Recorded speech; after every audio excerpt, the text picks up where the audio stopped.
Olá, meu sexto ano, tudo bem com vocês? Eu espero que sim. Sejam bem-vindos a mais uma aula de história com a sua professora Valéria. Tudo bem, gente? Antes de começar, não esquece, pega a apostila, pega caderno, pega lápis, pega tudo que for preciso, certo? Dá um pausezinho aí, pega tudo rápido e vamos pra lá. Muito bem, gente. Seguinte, nós vamos começar a trabalhar a unidade 4 que fala sobre a Grécia, certo? Para ficar mais fácil, eu dividi esse conteúdo em 3 vídeos, certo? Ao finalzinho de cada vídeo, vocês vão ter uma atividade para fazer depois de assistir ao vídeo, beleza? Além, é óbvio, de ter que fazer as atividades do caderno, do caderno de atividades e as atividades da apostila também, beleza, gente? Muito bem. Vamos começar então? Vamos. Gente, falar de Grécia é um dos assuntos mais interessantes que existe. Na verdade, eu sou meio suspeita a falar, né? Porque eu acho que em história tudo é lindo e maravilhoso de se falar e de estudar, e a mente da gente viaja, mesmo sem sair de casa, e a gente conhece tanta coisa, né? Tanta cultura, é tão legal. Então vamos lá. Primeiro que Grécia hoje, gente, é um dos destinos turísticos mais visitados no mundo, tá? Principalmente no verão. Por quê? A Grécia fica na Península Balcânica. Professora, o que é Península Balcânica? Explicaremos agora. Península, gente, é uma formação geográfica, né?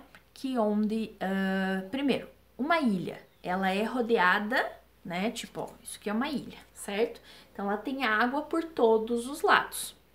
Uma península, ela tem um lado grudado no continente, certo? E o resto rodeado por água do mar.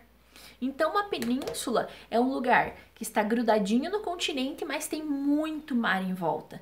Isso faz com que a Grécia tenha muitas ilhazinhas, banhados todos pelo mar Mediterrâneo, certo?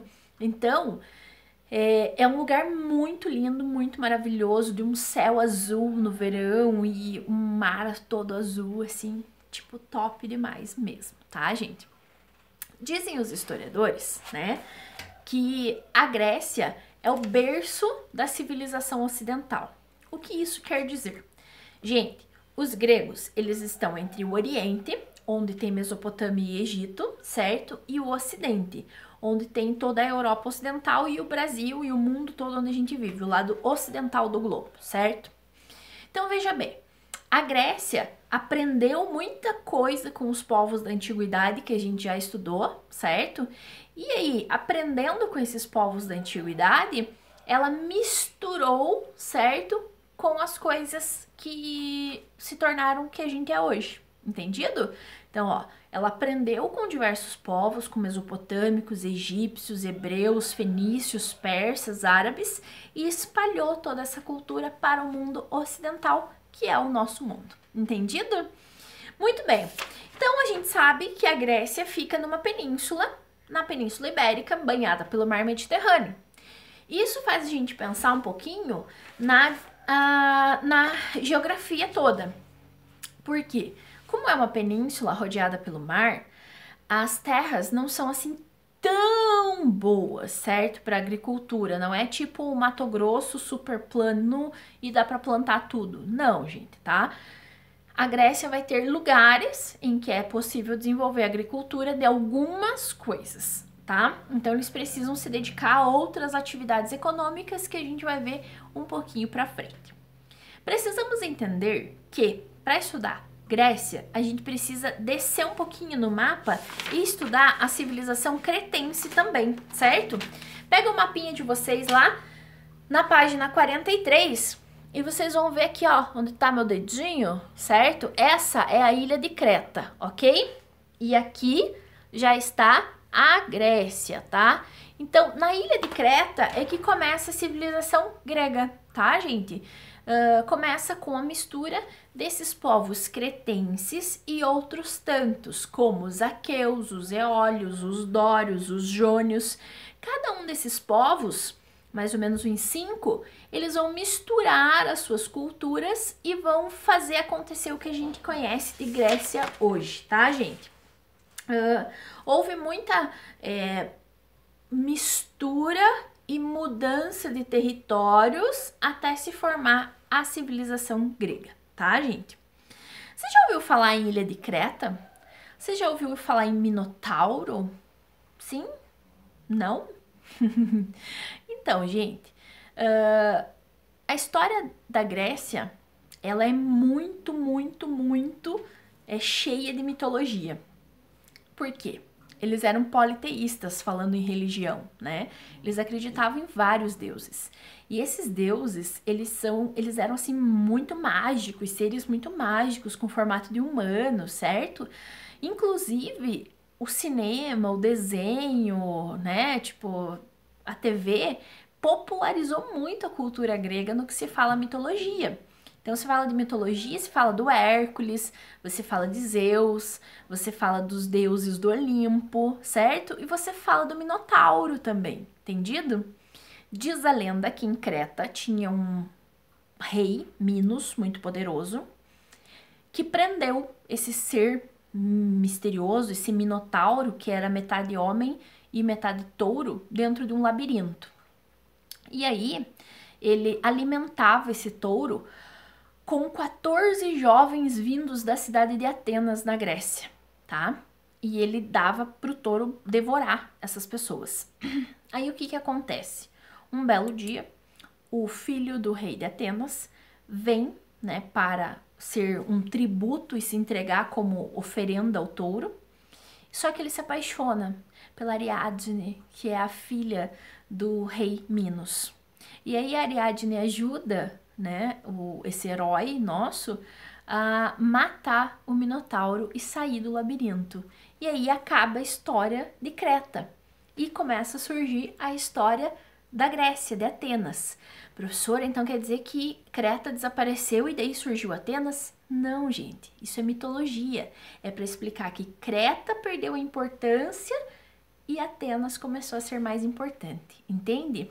Então, toda vez que a gente tem uma história mitológica, é para explicar uma coisa verdadeira, tá bom?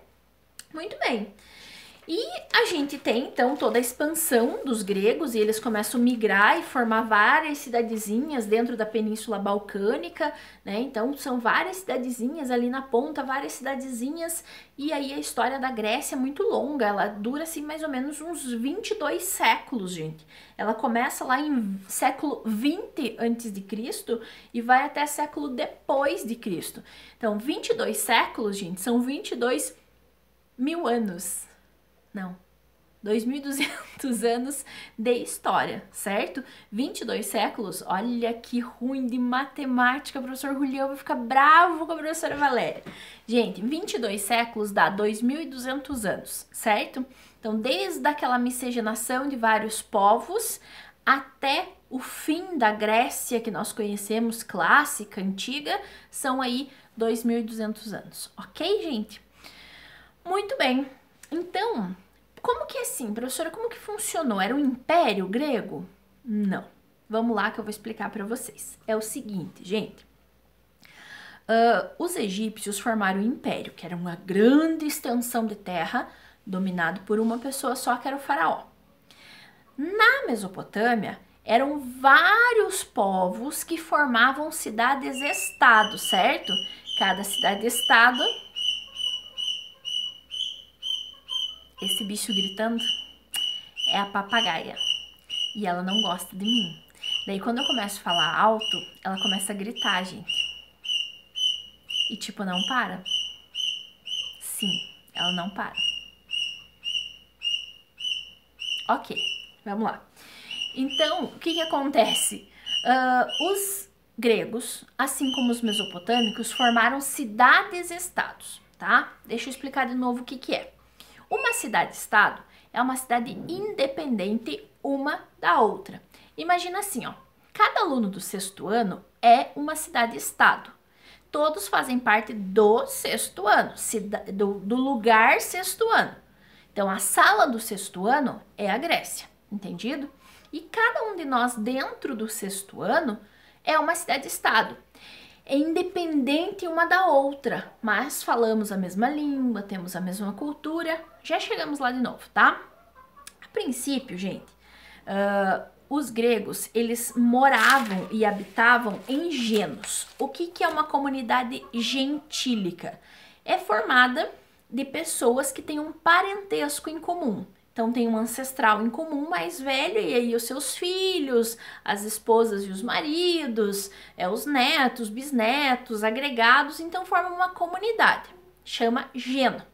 Com o passar do tempo, por causa de proteção, esses genos, eles se juntaram, formando frátrias, gente, ou seja, fraternidades. Então, muitos genos formam uma frátria, uma fraternidade.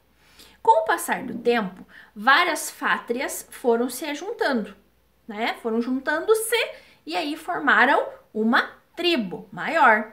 E a junção de várias tribos formou uma cidade-estado, tá? Então, a Grécia era uma região muito grande, onde existiam muitas cidades-estados, muitas, gente. Elas falavam a mesma língua, elas tinham a mesma cultura, elas eram politeístas iguais, elas acreditavam nos mesmos deuses, porém a administração de cada uma era independente umas das outras. Entendido, gente? E para exemplificar bem o que eu tô falando de como uma podia ser bem diferente da outra e mesmo assim ter coisas em comuns, nós vamos falar de duas cidades, Atenas e Esparta, que são os próximos vídeos nossos, beleza? Para finalizar essa atividade, gente, você vai fazer uma pesquisa, certo? Você vai pesquisar e anotar no seu caderno. Só um momento. A pesquisa que está na página 45, lá no finalzinho está escrito pesquisa sobre a Guerra de Troia. Beleza, gente? Beijo e até o próximo vídeo.